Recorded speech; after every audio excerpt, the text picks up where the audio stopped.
Breaking Jain news. वर्तमान में BJP के राष्ट्रीय महासचिव हैं, आज हमारे बीच उपस्थित हैं श्रीमान कैलाश जी विजयवर्गीय, जो लगातार क्रमांक 1 से 6 बार विधानसभा का चुनाव जीते हैं, हमारे बीच उपस्थित हैं। मैं चाहूँगा श्रीफल चढ़ा के गुरुवर का आशीर्वाद प्राप्त करें। मैं यही कहना चाहूँगा, इन्होंने एक संकल्प लिया था इस वर्ष 51 लाख वृक्ष लगवाने का, एक इतिहास बनाने का संकल्प लिया था, और रेवतीगंज में एक दिन में 11 लाख वृक्ष लगवाने का विश्व रिकॉर्ड बनाने वाले कैलाश जी विजयवर्गीय हमारे बीच उपस्थित हैं, जो सरलता सहजता के धनी हैं। और मैं कहना चाहूँगा, अपनी आवाज़ से सबका दिल जीतने वाले नम्रता सहजता के धनी कैलाश जी विजयवर्गीय हमारे उपस्थित हैं। मैं चाहूँगा इस सभा में जितने लोग हैं जोरदार तालियां देकर सम्मान करें, तालियां बजती रहनी चाहिए। और आइए इनके सम्मान के लिए मैं आमंत्रित करूँगा हमारे धर्म प्रभावना समिति के नवीन गोदा जी महोत्सव अध्यक्ष और हमारे चातुर्मास महोत्सव के यजमान मुकेश जी पाटौदी जी, और इसी क्रम में महामंत्री हर्ष जी आएंगे, और साथ में डी के जैन 78 ये भी आएंगे, हमारे सम्मानी श्रीमान कैलाश जी विजयवर्गीय। आपकी तालियां नहीं बज रही हैं।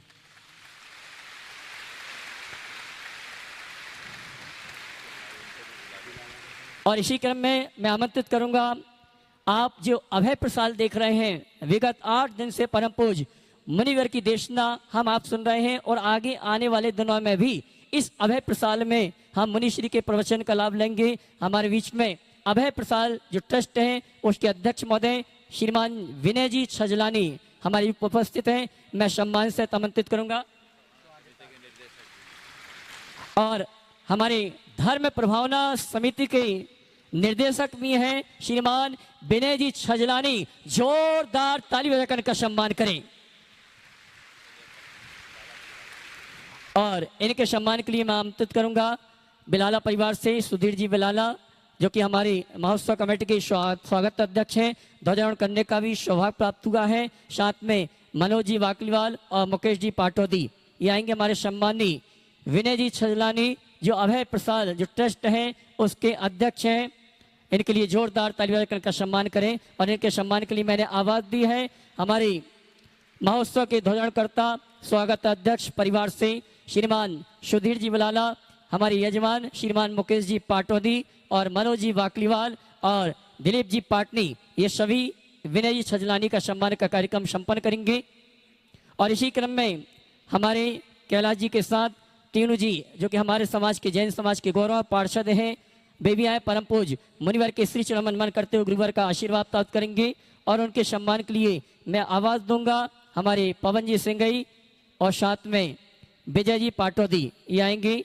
हमारे तीनों भैया जो कि हमारे जैन समाज के गौरव हैं, तालियां नहीं बज रही आपकी।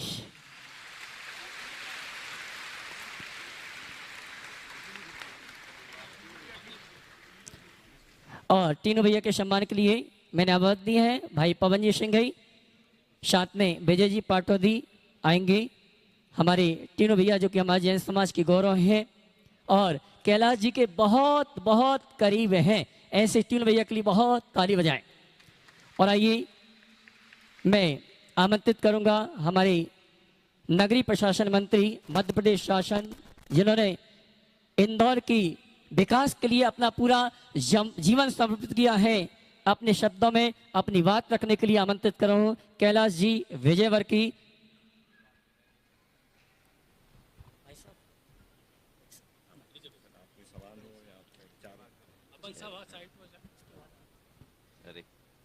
प्रणाम।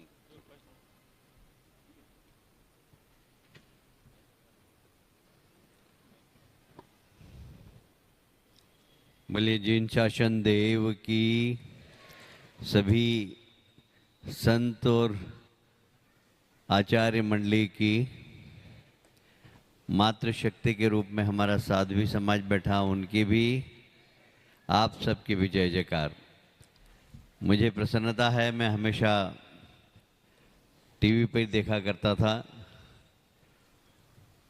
आपका लगातार कई वर्षों से, लगभग 5-10 वर्षों से आ रहा है शंका समाधान, और जिस सहजता और सरलता से आप उसका उत्तर देते हैं, मैं नहीं समझता कि देश में कोई दूसरा संत होगा जो इस प्रकार इतनी विद्वता के साथ धर्म की जटिलता से युवा पीढ़ी को मुक्त करना, सहज सरल रहने का संदेश देना, सहजता और सरलता के माध्यम से ही आध्यात्मिक जीवन जीने का मार्गदर्शन देना, सच में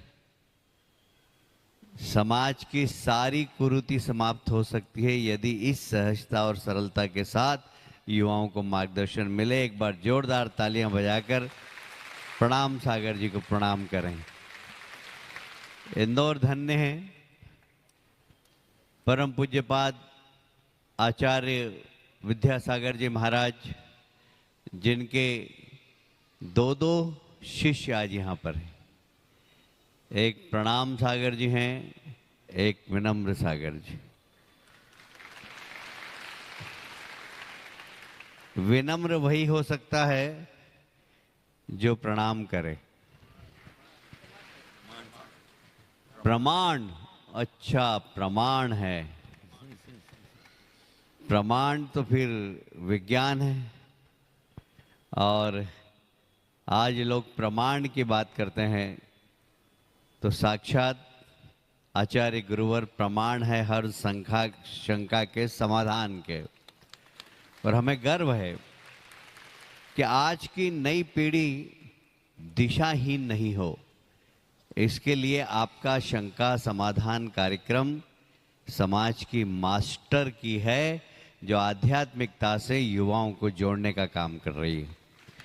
मुझे बहुत प्रसन्नता है कि प्रमाण सागर जी यहाँ, विनम्र सागर जी वहाँ इंदौर की धरती को पुण्य कर रहे हैं। दो महान संत इस शहर के अंदर विद्यमान हैं। हम सब बहुत गौरवान्वित हैं। मैं पूरे इंदौर और मध्य प्रदेश शासन की ओर से आपका अभिनंदन करता हूँ, प्रणाम करता हूँ और ये विश्वास दिलाना चाहता हूँ कि इंदौर धर्म नगरी है, संस्कार की नगरी है, संस्कृति की नगरी है। आप जैसे संत आते रहते हैं तो यहाँ के लोगों का आत्मविश्वास और बढ़ जाता है, क्योंकि हम लोग सौभाग्यशाली हैं।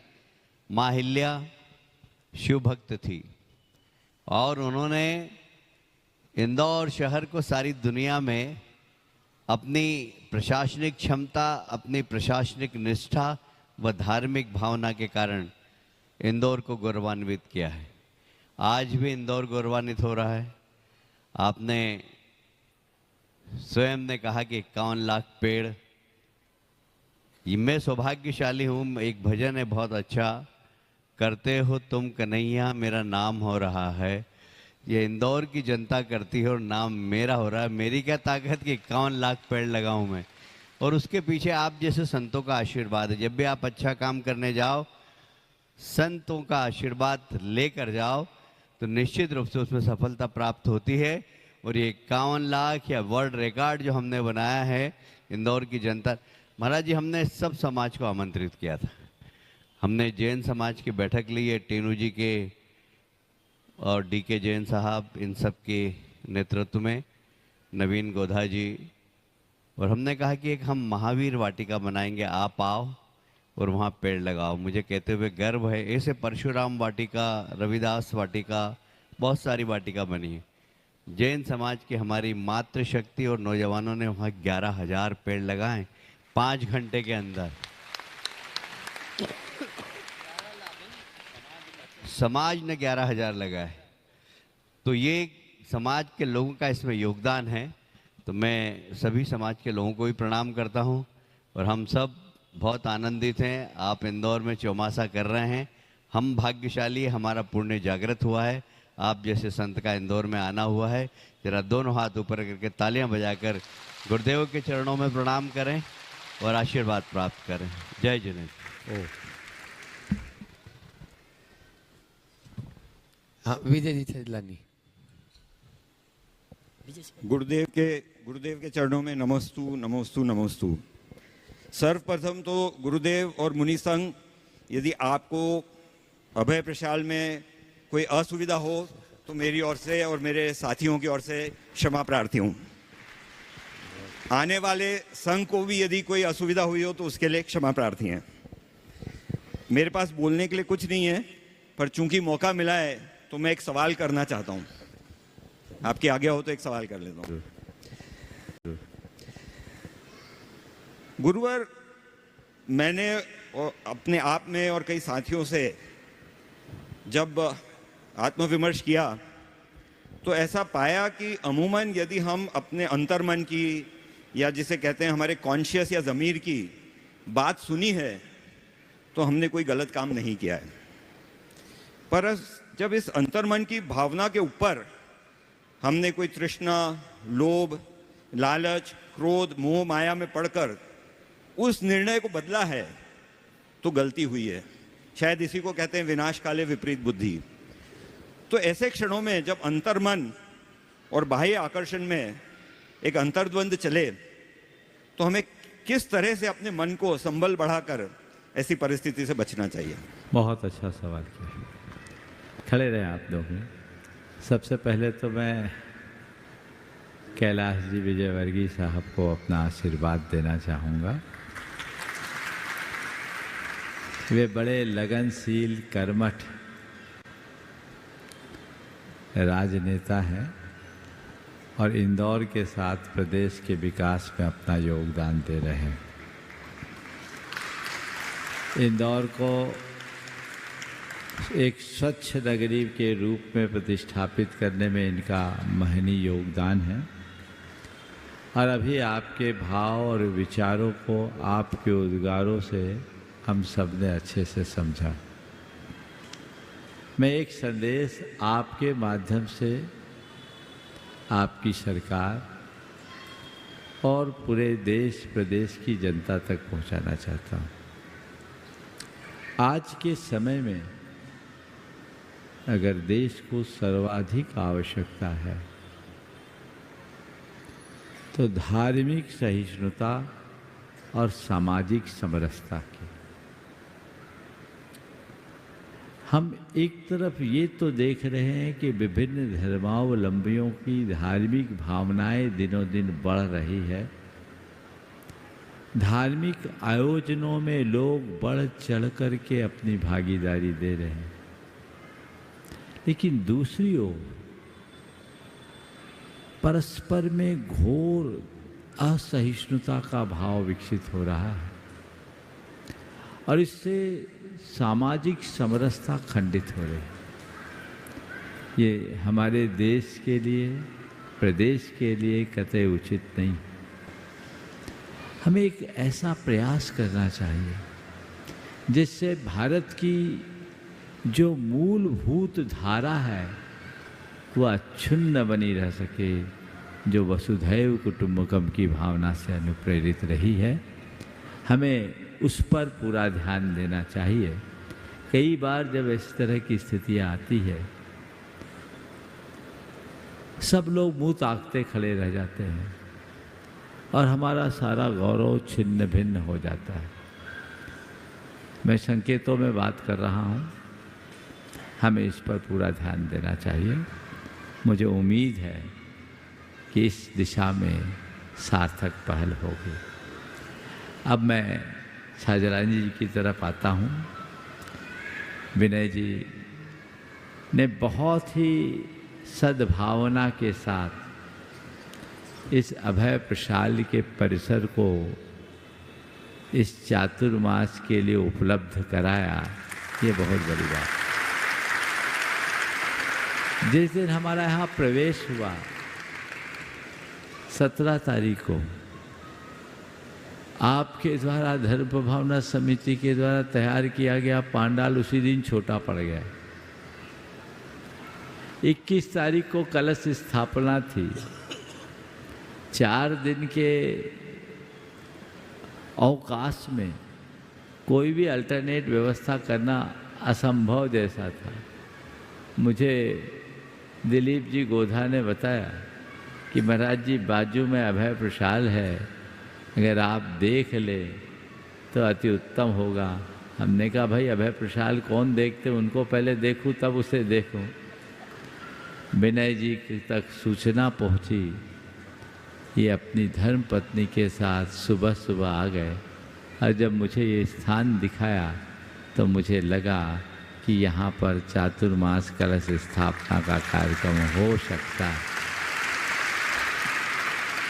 और उन्होंने उसी समय कह दिया, महाराज श्री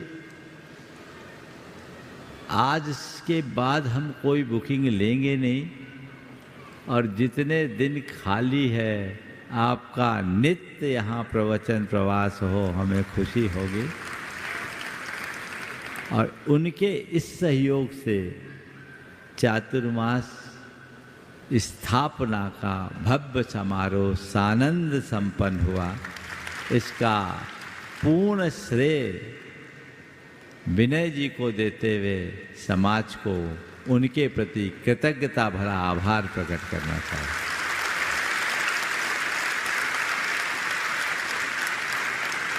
और मैंने तो विनय जी से ये कहा है कि इस चातुर्मास को केवल जैनियों तक सीमित नहीं रखें। ये बात मैं कैलाश जी से भी कहना चाहूँगा। आज समाज में घोर विकृतियां हैं और भटकाव है। अगर संयोग से साधु संतों का समागम मिले तो हमें कुछ ऐसा वातावरण बनाने का प्रयास करना चाहिए ताकि हम अपनी भटकी हुई पीढ़ी को जोड़कर उन्हें संस्कृति निष्ठ बना सकें, उनके संस्कारों को जगा सके, ताकि समाज आगे बढ़ सके। ये प्रयास सबको मिलकर करना है। और मुझे बहुत प्रसन्नता है कि विनय जी ने उसी क्षण धर्म प्रभावना समिति में निर्देशक के दायित्व को स्वीकार कर लिया, और मुझे पूर्ण उम्मीद है इनके निर्देशन में आने वाले दिनों में बहुत अच्छा कार्य होगा, और कैलाश जी का संरक्षण तो उसमें रहेगा ही, इसमें मुझे कोई संशय नहीं है। अब मैं आपके सवाल पर आता हूँ। आपने जो सवाल किया कि अंतर मन की आवाज़ दब क्यों जाती, आपके सवाल का सार मैं बता दूं। देखिए, हमारे अंदर एक अंतर मन है और एक है संस्कार। काम क्रोध लोभ मोह के संस्कार हमारी चेतना में अनादि से जमे हुए। उन संस्कारों के कारण जब कभी भी अंतर की आवाज आती है, दब जाती है। अंतर की आवाज न दबे, ये हमारे अंदर के विकार हम पर हावी न हो, उसका एक अनुभूत रास्ता है। वह है हृदय में गुरु या प्रभु को विराजमान कर लो। गुरु या प्रभु को विराजमान कर लो। जब कभी भी अंदर की आवाज को तुम्हारे बाहर के विकार दबाना चाहेंगे, भौतिक आकर्षण की प्रभाव में अंदर की आवाज आने लगेंगे, अंदर के गुरु कहेंगे रुक जा, ये काम ठीक नहीं है। और ये बात मनोविज्ञान भी कहता है। मनोविज्ञान ये कहता है कि जब मनुष्य अपने हृदय में किसी उच्च आदर्श को स्थापित कर लेता है तो वही उसकी समस्त वृत्तियों और प्रवृत्तियों का संप्रेरक बन जाता है। हम अपने हृदय में भगवान को विराजे, अपने हृदय में गुरु को विराजे। हम मंदिर में तो भगवान को खूब विराज लिए, काश मन में उन्हें विराजने का प्रयास करें। अगर वो हो जाए तो हमारा मन ही मंदिर हो जाएगा, फिर कभी कुछ गड़बड़ियां शेष नहीं रहेगी। और हम सबका केवल यही प्रयास है कि हम इस दिशा में आगे बढ़ें। बहुत बहुत आशीर्वाद।